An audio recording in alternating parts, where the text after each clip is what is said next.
Charles Lindbergh and his wife Fan sought to avoid the relentless glare of the media limelight in the years after the aviator's historic non-stop trip over the Atlantic by residing on a lovely 390-acre estate on the rural outskirts of Hopewell, New Jersey. But that was not to be. The Lindberghs and the accompanying tragedy were front-page news for months after a crime that shocked the country in 1932.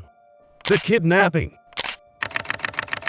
The famous aviator's 20-month-old son Charles Augustus Lindbergh, Jr. was abducted from the nursery on the second floor of the Lindbergh residence near Hopewell, New Jersey, at around 9 p.m. on March 1, 1932. At around 10 p.m., the boy's nurse, Betty Gao, noticed the child was missing and informed his parents, who were at home, of the situation. Immediately after the building was searched, a ransom note seeking $50,000 was discovered on the nursery windowsill. The report was telephoned to the New Jersey State Police, who took up the investigation after informing the Hopewell police.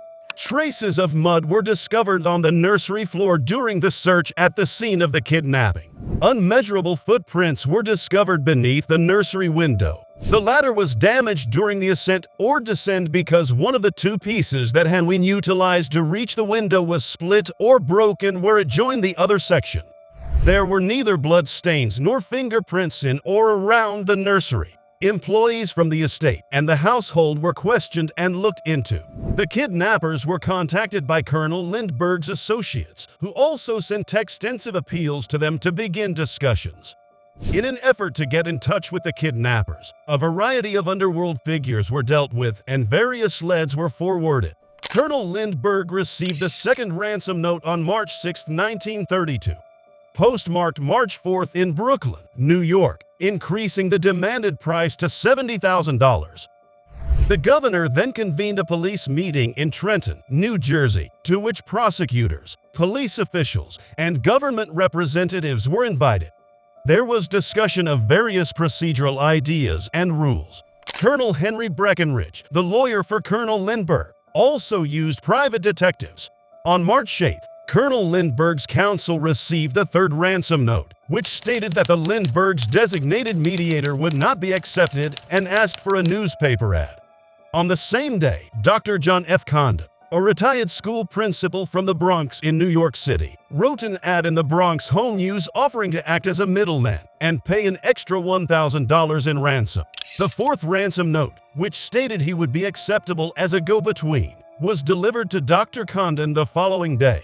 Colonel Lindbergh gave his blessing to this. Dr. Condon received $70,000 in cash as ransom around March 10, 1932, and he immediately began negotiating for payment through newspaper columns under the code name Javsey. About 8:30 p.m. on March 12, after receiving an anonymous telephone call, Dr. Condon received the fifth ransom note, delivered by Joseph Perroni, a taxicab driver, who received it from an unidentified stranger.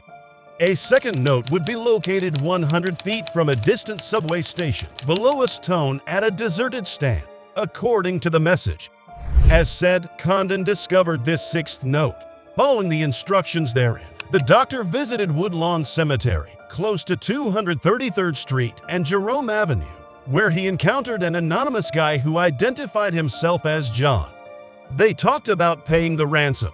The unknown person promised to give the child's identity in the form of a token. Except when speaking to John, Condon was protected by a bodyguard. Dr. Condon reiterated his appeals for additional contact and his offer to pay the ransom over the course of the following few days. On March 16th, Dr. Condon got a seventh ransom note and a baby sleeper as a token of identity. Colonel Lindbergh received the suit, who was later able to identify it. Dr. Condon kept running commercials. On March 21st, Condon got the eighth ransom note, which demanded perfect compliance and informed him that the kidnapping had been planned for a year. The infant's thumb guard, which was worn at the time of the kidnapping, was discovered on March 29th by Betty Gao, the Lindbergh nurse, close to the estate's entrance. The ninth ransom note, which threatened to raise the demand to $100,000 and rejected a code for use in newspaper columns, was delivered to Condon the following day. Dr. Condon received the 10th ransom note on April 1, 1932, instructing him to have the money ready the following night. Condon responded by placing an advertisement in the newspaper. On April 2, 1932, Condon got the 11th ransom note from an unnamed taxi driver who claimed to have obtained it from an unidentified guy. Under a stone in front of a building, Dr. Condon discovered the 13th ransom letter. Following the directions in the 12th note, Condon met with the person he thought to be John once more that same evening to lower the demand to $50,000. The 13th note, which contained directions that the stolen child could be discovered aboard a yacht named Nellie near Martha's Vineyard, Massachusetts, was given to the stranger in exchange for a receipt and this sum of money. The guy then made his way northward via the park's woodlands. The baby was not found the next day in the area of Martha's Vineyard. Later, another search was conducted. Dr. Condon was certain that if he ever met John again, he would be able to identify him. The abducted child's body was unintentionally discovered on May 12, 1932, near Mount Rose, New Jersey, in Mercer County, some 4.5 miles southeast of the Lindbergh residence, 45 feet off the highway. William Allen, an assistant on Orville Wilson's vehicle, discovered the finding. The skull had a hole in it, the head was crushed, and several body parts were gone. On May 13, 1932, the body was positively identified and cremated in Trenton, New Jersey. The youngster had been dead for about 2 months, according to the coroner's investigation, and a strike to the head was the cause of death. The trial of the century.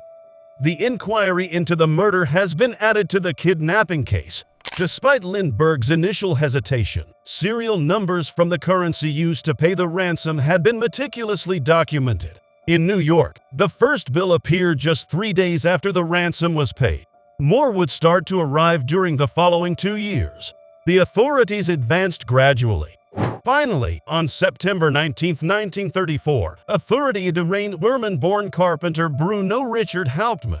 The Lindbergh ransom was found in Hauptmann's house, totaling $14,000. He stated that he was keeping it for a buddy named Isidore Fish who had passed away. Hauptmann was charged with killing Charles Lindbergh Jr. in October 1934 despite his denials of guilt.